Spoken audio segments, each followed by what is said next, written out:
ঈদের ছুটিতে হাসপাতালগুলোতে স্বাস্থ্যসেবা নিশ্চিত করতে অন্য ধর্মের চিকিৎসক সহ সংশ্লিষ্টদের থাকতে বলা হয়েছে জানিয়ে স্বাস্থ্যমন্ত্রী ডক্টর সামন্তলাল সেন বলেছেন, প্রয়োজনে পরিস্থিতি দেখতে নিজে সারপ্রাইজ ভিজিটে যাবেন।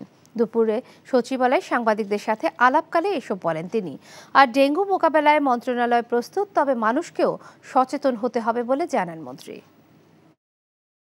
আমার সুস্পষ্ট নির্দেশনা, ঈদের সময় আমাদের সংখ্যা সনাতন ধর্মের যারা হিন্দু ধর্মাবলম্বী আছেন তারা ডিউটি করবেন এবং আমি নিজে এটা মনিটর করব যেন ডাক্তার থাকে। আমাদেরকে সবাইকে সচেতন হইতে হবে, বুঝছেন? এটা শুধু সরকারের উপরে কিংবা সিটি কর্পোরেশন নির্ভর করে থাকলো না। আমি আমার বাসা, আমার ছাদ যদি আমি পরিষ্কার না করি, তাহলে আমরা যদি সপ্তাহে একদিনও পরিষ্কার করি বাথরুম কিংবা টবের মধ্যে পানি আছে কিনা এগুলা, তাহলে মনে হয় আমরা এটা উদ্ধার পাবো।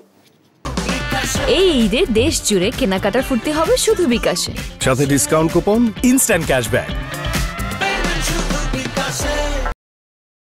কাল দুপুরে বসে যে ফাইলটা দিছিল ওটা রেডি হইছে? আসিফ ভাই, আসিফ ভাই, কে কি হইছে? কে দেখা করতে আসছে এসেও ঘুমাচ্ছ? রাধুনী নিবেদিত নাটক ঘুম পাগল। শান্তি নাই, পার্কেও শান্তি নাই। ওটা কি বলো তো? কি আর করবো, সারা রাত জেগে চুরি করে এলাকায়। টেবিলে খাবার দিন কই থেকে? রান্নাই তো করি নাই। চা করব কেমনে? চা পাতা তো শেষ হয়ে গেছে। রচনা চয়ন দেব, পরিচালনা নাজমুল রন। সাথে বিয়ে করে ফেলবো।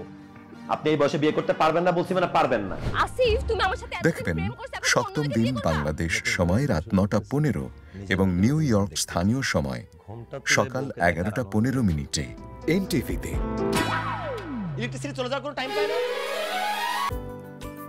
রাঁধুনি রেডিমিক্স মুরগির মাংসের মশলা, ব্যাস হয়ে যাবে ঝটপট দারুণ রান্না।